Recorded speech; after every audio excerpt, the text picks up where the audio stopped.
Hello everyone, this is Priyanka and welcome back to my YouTube channel study with aura में आपका बहुत बहुत स्वागत है। चलो आज जो चैप्टर करते हैं वो उसके बारे में देख लेते हैं कि क्या है। 12th क्लास का पॉलिटिकल साइंस का जो सब्जेक्ट है उसमें चैप्टर पर्यावरण और प्राकृतिक संसाधन के बारे में पढ़ने वाले हैं। नोट्स और विद इम्पोर्टेंट क्वेश्चन आंसर होंगे।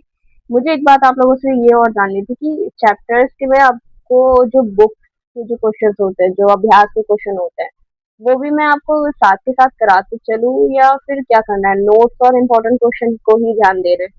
आप मुझे ना ये कमेंट में बता देना कि क्या करना है, ठीक है। बाकी चैप्टर को स्टार्ट करते हैं बिना किसी देरी के।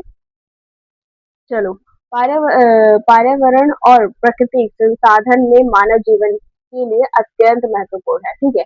औद्योगिकरण, जनसंख्या वृद्धि और प्राकृतिक संसाधनों के अत्यधिक दोहन के कारण पर्यावरण समस्याएं बढ़ी है, ठीक है। इसलिए पर्यावरण संरक्षण और संसाधनों का सतत उपयोग आज विश्व की प्रमुख चिंता बन गई है। अब देखो, प्रेजेंट टाइम में जो लोग है वो अगर सारे संसाधनों को खत्म कर देगा, सारी चीजों को खत्म कर देगा, तो आने वाली चीज मतलब पीढ़ी जो है, आने वाली भावी वाली जो पीढ़ी है, वो उन सब चीजों को यूज नहीं कर पाएगी। उन लोगों के लिए वो सारी चीजें खो जाएगी, वो चीज लुप्त हो जाएगी, वो खत्म हो जाएगी, है ना। तो ये चीज है। इन्वायरमेंट के बारे में पता कर लेते हैं। मतलब आप लोगों को तो वैसे ही पता है, बट फिर भी इसकी भाषा में हम देख लेते हैं। पर्यावरण से आशय हमारे आसपास के प्रकृति तथा मानव निर्मित तत्वों से है जो जीवन को प्रभावित करते हैं, ठीक है। पर्यावरण के घटक: पहला, जैविक घटक और अजैविक घटक, ठीक है। जैविक घटक में क्या क्या आ जाता है? पेड़ पौधे आ जाते हैं, पशु पक्षी आ जाते हैं और मानव आ जाते हैं, ठीक है। और अजैव में क्या आ जाता है? जल, वायु, मिट्टी, सूर्य का प्रकाश आदि आ जाता है, ठीक है। फिर नेक्स्ट पे देख लेते हैं। नेक्स्ट क्या है? प्राकृतिक संसाधन, नेचुरल रिसोर्स, ठीक है। ये क्या है? प्रकृति द्वारा प्रदान किए गए वह संसाधन जिनका उपयोग मनुष्य अपनी आवश्यकताओं की पूर्ति के लिए करता है, प्राकृतिक संसाधन कहलाता है। मतलब प्रकृति द्वारा जो प्रदान किए गए संसाधन है उनका उपयोग मनुष्य की आवश्यकताओं को पूर्ति के लिए किया करता है।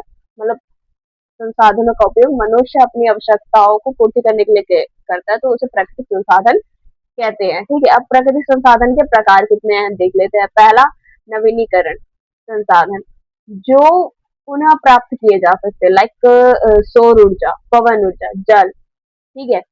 अब अनवीनीकरण क्या हो गया? अनवीनीकरण संसाधन वो हो जाएंगे जो सीमित मात्रा में उपलब्ध है, जैसे कोयला, पेट्रोल, प्राकृतिक गैस, है ना। तो ये सारी चीजें अनवीनीकरण संसाधन है और ये सारी चीजें नवीनीकरण संसाधन में आते हैं, ठीक है।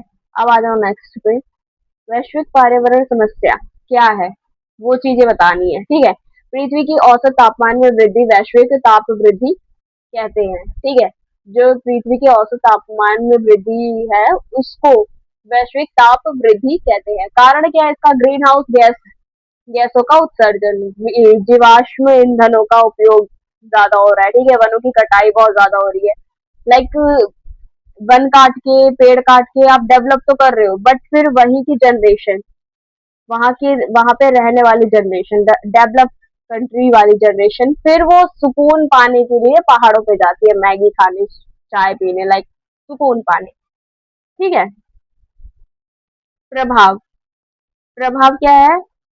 हिम नद हिम नदी है यार, हिम नदी का पिघलना, ठीक है। हिम नदियां जो होती है वो उनका पिघलना, समुद्र तल में वृद्धि, मतलब जो तल है ना उसमें वृद्धि हो रही है, समुद्र कम होता जा रहा है, ठीक है। जलवायु परिवर्तन, जलवायु में बार बार निरंतर परिवर्तन आता रहता है, ये भी एक चिंता का विषय है, ठीक है। ये एक प्रभाव है। ओजोन परत का संरक्षण क्या है देख लेते हैं। ओके, ओजोन परत सूर्य के हानिकारक पराबैंगनी किरणों से पृथ्वी की रक्षा करती है, ठीक है। ओजोन परत जो है वो सूर्य की हानिकारक जो पराबैंगनी किरणें होती है जो बहुत हानि करती है, ठीक है, उससे पृथ्वी की रक्षा करती है। अब वो भी टूट रही है, खत्म, मतलब वो हो रही है, क्या कहते हैं उसको, खत्म हो रही है, लाइक नष्ट हो रही है, ऐसा कुछ। कारण क्या है? सीएफ3 गैस का उपयोग, ठीक है। और ओजोन परत का संरक्षण, ठीक है। रण क्या है देख लेते हैं। ओजोन परत सूर्य ओजोन परत सूर्य की हानिकारक पराबैंगनी किरणों से पृथ्वी की रक्षा करती है, आप लोगों को तो पता ही है, ठीक है। इसका कारण क्या है कि SCFC गैसों का उपयोग हो रहा है, ठीक है। प्रभाव क्या हो रही है, त्वचा कैंसर का खतरा बढ़ रहा है, पर्यावरण असंतुलन हो रहा है, ठीक है। इसके नष्ट होने का मतलब ओजोन परत का नष्ट होने का कारण भी बता दिया है, CFC गैसों का उपयोग हो रहा है, और प्रभाव क्या हो रहा है कि त्वचा कैंसर का खतरा बढ़ रहा है, पर्यावरण असंतुलन हो रही है। और एक तो सही कहूँ तो ये जो हद से ज्यादा गर्मी हो रही है ना, ये भी इसी वजह से हो रहा है, ठीक है। आ जाओ नेक्स्ट पे, वनों की कटाई पे आ जाओ।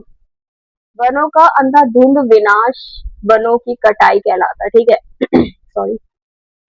इसका प्रभाव क्या है, अरे क्या हो गया आवाज को, इसका प्रभाव क्या है, जैव विविधता में कमी, ठीक है। मिट्टी का कटाव, वर्षा में कमी, अब वर्षा में कमी हो रही है, पेड़ पौधे नहीं उग पाएंगे, मिट्टी का कटाव हो रहा है, मतलब मिट्टी उतनी उपजाऊ नहीं हो पा रही है जो पेड़ पौधे लग पाए। फिर एक बात है ना, जब लगेंगे नहीं तो बढ़ेंगी कैसे, ये चीज हो रही है, जैव विविधता में कमी हो रही है ना। इस वजह से मतलब बहुत से ऐसे प्रभाव हो रहे हैं, मिट्टी का कटाव हो रहा है, मतलब चीजें समझो, वर्षा में कमी हो जा रही है पेड़ों के कटने से, मिट्टी का कटाव हो जा रहा है, जैव विविधता में कमी आ जा रही है, ठीक है। साझा लेकिन अलग अलग जिम्मेदारियां, विकसित और विकासशील देशों की पर्यावरण जिम्मेदारी समान है नहीं है। सिद्धांत, सभी देशों की जिम्मेदारी है, सिद्धांत ये कहता है कि सभी देशों की जिम्मेदारी है, ठीक है। और विकसित देशों की जिम्मेदारी अधिक है क्योंकि उन्हें अधिक प्रदूषण फैलाया है, उन्होंने अधिक प्रदूषण फैलाया है, ठीक है। इससे कॉमन बट डिफरेंटेड रिस्पॉन्सिबिलिटीज कहा जाता है, ठीक है। इसे CBDR कहा जाता है, इसकी फुल फॉर्म ये लिखी हुई है, आप चाहो तो नोट डाउन कर सकते हो, ठीक है। नेक्स्ट पे आ जाते हैं, वैश्विक पर्यावरण सम्मेलन क्या होता है। अब क्या क्या है उसके बारे में पढ़ लेते हैं। पहला है पृथ्वी सम्मेलन, ठीक है, 1992 में ये बना था, आयोजित रियो जे रियो दे जेनेरियो ने किया है, ठीक है। सतत विकास पर जो सतत पोषण मतलब सतत विकास पर बल दिया गया है, ठीक है। क्योटो प्रोटोकॉल 1997 1997 ग्रीन हाउस गैसों का को कम करने की का समझौता, ठीक है। ग्रीन हाउस गैसों को कम करने की समझौता बना, ठीक है। पेरिस समझौता 2015 में वैश्विक तापमान वृद्धि को नियंत्रण करने का प्रयास किया गया है, ठीक है, इसने ये किया है। चलो सतत विकास पे आ जाते हैं। अब सतत विकास है क्या, हमने अभी पहले पॉइंट में पढ़ा था ना, यहाँ पे सतत विकास है क्या ये पढ़ लेते हैं।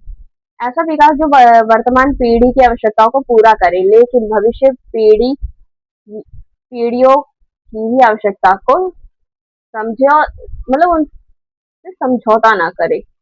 चीजों को बहुत बहुत सिंपल है, ऐसे विकास जो वर्तमान पीढ़ी की आवश्यकताओं को पूरा करे, मतलब प्रेजेंट के लोगों की आवश्यकताओं को तो पूरी करे ही करे, साथ में भविष्य पीढ़ियों का भी ध्यान रखे कि अ, इनके लिए भी चाहिए होगा, इनको भी यूज करना होगा, लाइक ऐसे, ठीक है। सतत विकास का उपयोग, वृक्षारोपण, अधिक से अधिक ज्यादा पेड़ पौधे लगाएं, ठीक है।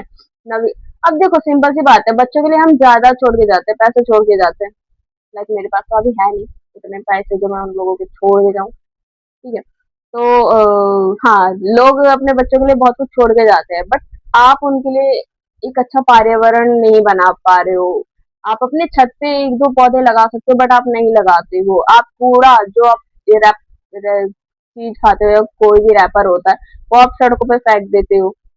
तुम्हें पता है, मैं जब जाती हूँ ना सड़कों पे, बहुत से अंकल आंटियां मतलब साफ कर रहे होते हैं, ठीक है। इंडिया की बात करें, दिल्ली में मैं जहाँ रहती हूँ आजकल, यहाँ पे सफाई रोज सुबह होती है, और रोज दोपहर तक, दोपहर का भी टाइम नहीं लगता, सुबह वो लाइक 7 साढ़े 8 बजे तक सफाई करते हैं।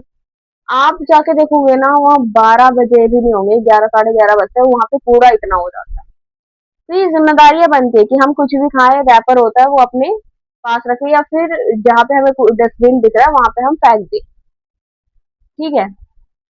अरे यार टॉपिक से मैं भटक गई।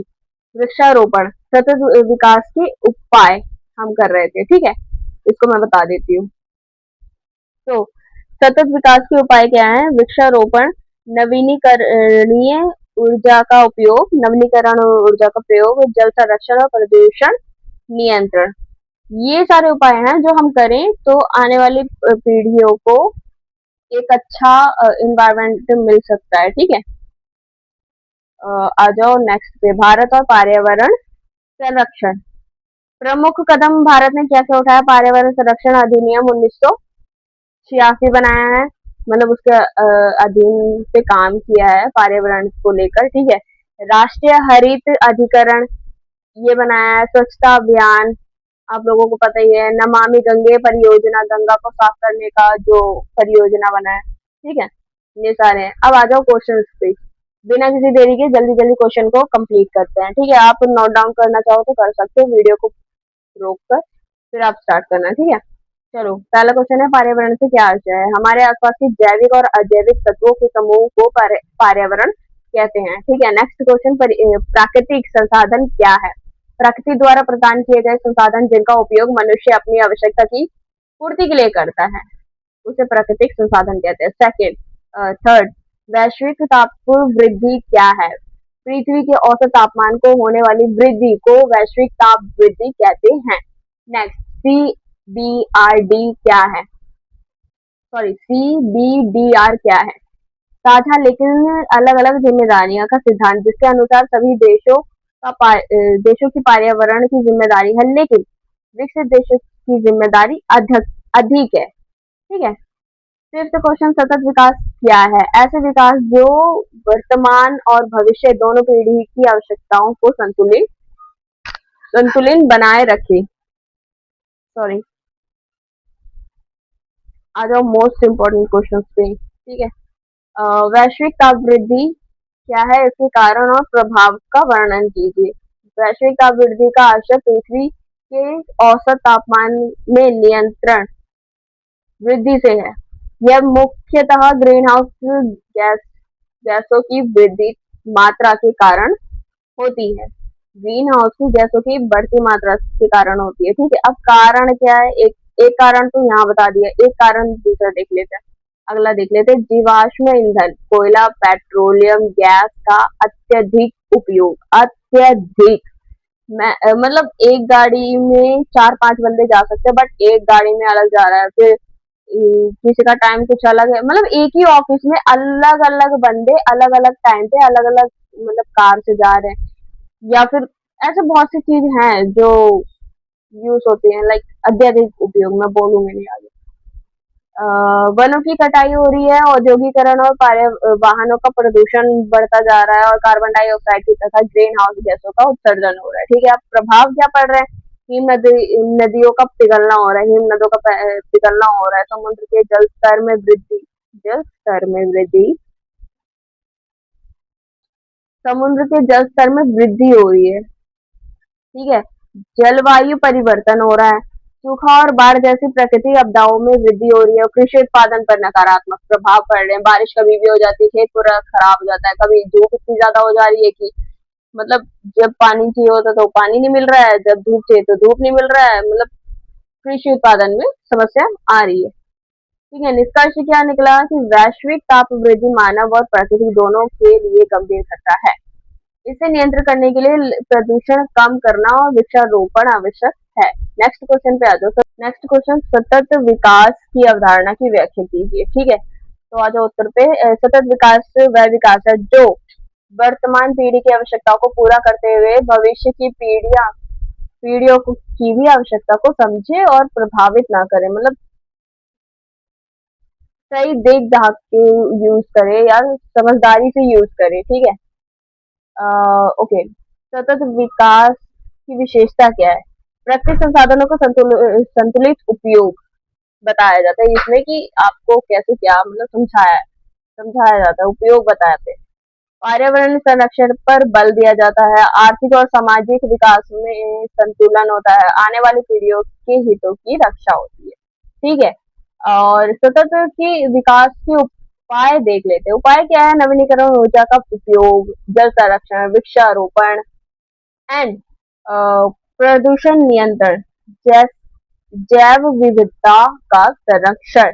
ठीक है, इन सारे उपायों से हम भावी पीढ़ी का भी ध्यान रख सकते हैं। निष्कर्ष ये निकलता है कि सतत विकास पर्यावरण संरक्षण और आर्थिक विकास के बीच संतुलन स्थापित करने के लिए सर्वोत्तम मार्ग है। नेक्स्ट क्वेश्चन, साझा लेकिन अलग अलग जिम्मेदारियां CBDR सिद्धांत की व्याख्या करनी है। ठीक है, अब CBRD का जो फुल फॉर्म है कॉमन बट डिफरेंटेड रिस्पॉन्सिबिलिटीज, इसका अर्थ है मतलब लाइक इसका अर्थ है साझा लेकिन अलग अलग जिम्मेदारियां।